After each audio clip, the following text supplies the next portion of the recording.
مزید بیانات کے لیے ہمارے چینل کو سبسکرائب کریں اور بیل آئیکن کو دبائیں۔ جزاک اللہ۔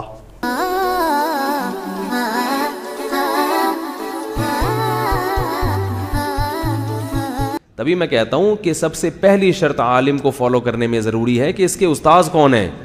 کن لوگوں سے پڑھا انہوں نے۔ لیکن اتنا کافی نہیں ہے، یہ تو پہلی شرط ہے۔ اس کے بعد پھر آپ دیکھو گے کہ پڑھنا بھی کافی نہیں ہے، واقعی یہ دین برحق کو فالو کرتے بھی ہیں کہ نہیں کرتے، خواہش نفسانی کے غلام تو نہیں ہے۔ یہ پھر دوسرا اسٹیپ ہے۔ جیسے MBBS کی ڈگری نہیں ہے کسی ڈاکٹر کے پاس، کتنا نیک کیوں نہ ہو، کتنا مخلص کیوں نہ ہو، علاج کے لیے آپ اس کو فالو نہیں کریں گے۔ اب کوئی کہے بھائی MBBS کی ڈگریاں دیکھ رہے ہو آپ، کتنے MBBS ڈاکٹر بھی تو فراڈی ہوتے ہیں۔ ہم کہیں گے کہ بھائی جو MBBS نہیں ہے اس کو میڈیکل سائنس کا علم نہیں ہے، نہ اس کو اجازت ہے، وہ تو چاہے فراڈی نہیں بھی ہو تو اس کے پاس تو جانا ہی نہیں ہے۔ ہاں MBBS کی ڈگری ہونا بھی کافی نہیں ہے، ہونے کے بعد پھر اگلے اسٹیپ میں ہم دیکھیں گے کہ یہ مخلص بھی ہے یا نہیں ہے، یہ اپنے فیلڈ میں ماہر بھی ہے یا نہیں ہے۔ تو یاد رکھو اسی طرح علماء کے لیے بھی کہ پہلا اسٹیپ تو یہ ہے کہ کسی کو مفتی بنا کے اس سے مسائل پوچھتے ہو یا کسی کو عالم بنا کے اس کو فالو کرتے ہو، تو پہلا اسٹیپ یہ ہے کہ اس کا ٹھکانہ کہاں ہے، کن لوگوں کے ساتھ اٹھتا بیٹھتا ہے، کون ہے، کوئی نئی فلم تو نہیں آئی مارکیٹ میں۔ جتنی نئی فلمیں مارکیٹ میں آ رہی ہیں اس کو لوگ اتنا زیادہ فالو کر رہے ہیں۔ یار کوئی نہیں آئی ہے، بڑی لایا استاد کسی کی، ہاں جو پرانی فلم ہے، معذرت یار میں کیسی کیا کروں، سمجھانا پڑتا ہے نا اس زبان میں، جو پرانی فلمیں چل رہی ہیں جو جن کے بزرگوں سے علماء سے تعلقات ہیں ان میں بھی پھر اتنا کافی نہیں ہے۔ پھر اگلا اسٹیپ یہ ہے کہ پھر ان کے بیان میں بیٹھو یا ان کے سے دیکھو کہ یہ جمہور سے یا ہٹ کے تو کوئی نیا فتویٰ تو نہیں لے کر آ رہے، امت کو گمراہ تو نہیں کر رہے، وہی اسلام جو صدیوں سے چلے آ رہا ہے اسی کا بتا رہے ہیں، کچھ اور لے کر آ رہے ہیں، کچھ اور لے کر آ رہا ہے تو ختم نہیں ماننا، چاہے کیسا ہی قرآن و حدیث کا لیبل لگائے، کیونکہ یہ امت گمراہی پہ جمع نہیں ہو سکتی۔ یہ کیسی بات ہے کہ اس کو قرآن حدیث سمجھ میں آیا، صدیوں سے لوگوں کو نہیں آیا۔ ایک مرتبہ جناب جاوید احمد غامدی صاحب سے کسی نے سوال پوچھا کہ آپ جو کہتے ہیں کہ شادی شدہ عورت کو زنا کی سزا میں مرد ہو یا عورت اس کو رجم نہیں کیا جائے گا، وہ یہ کہتے ہیں کہ شادی شدہ عورت یا مرد اگر زنا کرے تو اس کو رجم نہیں کیا جائے گا، جناب جاوید احمد غامدی صاحب کی رپورٹ ہے یہ، بلکہ اس کو بھی کوڑے لگائے جائیں گے۔ جبکہ پوری امت کیا کہتی ہے، شادی شدہ مرد اور شادی شدہ عورت اگر زنا کرے تو اس کی سزا کیا ہے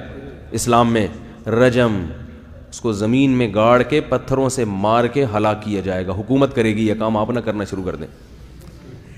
حکومت پر لازم ہے کہ وہ یہ سزا دے اگر گواہوں سے ثابت ہو جاتا ہے۔ تو کسی خاتون نے ان سے سوال کیا کہ یہ تو پوری امت کہہ رہی ہے، چاروں ائمہ جو بڑے بڑے محققین تھے، امام حنیفہ، امام مالک، امام شافعی، امام احمد بن حنبل اور جتنے صحابہ جمہور سب یہی کہتے آ رہے ہیں، تو یہ کیسے کہہ رہے ہیں کہ پھر آپ کی رائے کچھ اور ہے؟ تو انہوں نے جواب دیا کہ ہم قرآن و حدیث کے پابند ہیں،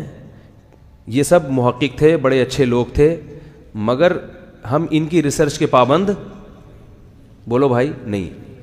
اس کو کہتے ہیں کلمۃ حق ارید بہ الباطل، بات ٹھیک ہے مگر جو اس سے جو آپ نتیجہ اخذ کر رہے ہو وہ کیا ہے، غلط۔ اصل میں خاتون کا سوال یہ نہیں تھا، وہ بیچاری خاموش ہو گئی، میں ہوتا تو میں کہتا ہے کہ میرا سوال یہ نہیں ہے کہ قرآن و حدیث کو کون فالو کر رہا ہے کون نہیں کر رہا، میرا سوال یہ ہے کہ اتنی بڑی امت کو 1400 سال میں اب تک قرآن و حدیث سمجھ میں کیوں نہیں آیا، اتنی بڑی مسٹیک اس امت سے، یعنی یہ تو ایک غیر مسلم جب اسلام قبول کرے گا کہے گا یار تمہارا تو پورا اسلامی مشکوک ہے، تمہیں 1400 سال میں تم جن لوگوں کو سب سے بڑے محقق کہتے ہو، غیر مسلم جب اسلام کا مطالعہ کرتے ہیں تو وہ سب سے پہلے محمد صلی اللہ علیہ وسلم کی شخصیت کو پڑھتے ہیں، پھر وہ خلفائے راشدین کو پڑھتے ہیں کہ یہ کون تھے کیا تھے، پھر وہ حدیث کے باب میں امام بخاری کو، امام مسلم، ان کی سیرت کو پڑھتے ہیں، اور جو قانون کو مرتب کرنے والے فقہا ہیں جن کو ریسرچر کہا جاتا ہے، محقق کہا جاتا ہے، ان میں وہ چاروں ائمہ کو پڑھتے ہیں۔ پوری دنیا میں جس نے بھی اسلام پڑھنا ہے نا، اسلام کو سمجھنا ہے، کسی غیر مسلم سے آپ پوچھ لیں وہ اسی کو پڑھتا ہے، کہ بھئی ان کے محقق جو جنہوں نے قانون کو وضع کیا ہے, لکھا ہے, وہ کون ہے, تو وہ امام حنیفہ کا نام آئے گا, امام شافعی, امام مالک, احمد بن حنبل, کیونکہ پوری امت انہی کو فالو کرتی آ رہی ہے. تو وہ اس کو پڑھتے ہیں, تو وہ کہے گا غیر مسلم کہ یار آپ لوگوں سے اتنے بڑے مسئلے میں, کیونکہ زمین میں گاڑ کے پتھر سے مارنا یہ کوئی چھوٹا مسئلہ, کیا خیال ہے بھائی, کوئی چھوٹا سا مسئلہ تھوڑی ہے یہ, کیا نہیں, اتنے بڑے مسئلے میں اتنی بڑی مسٹیک ہو گئی, اور ایک دو آدمیوں سے نہیں بلکہ لاکھوں ہزاروں فقہا, محدثین, علماء, مفتیان کرام, مبلغین, سبھی سے ہو گئی. تو اس کا مطلب کیا ہے کہ وہ پورا دین اس کی نظر میں, بولو بھائی, مشکوک. وہ کہے گا یار پھر اس سے چھوٹے مسئلے میں تو اس سے بڑی بڑی غلطیاں ہوئی ہوں گی. اور پھر وہ جناب جاوید احمد غامدی صاحب پہ بھی اعتماد,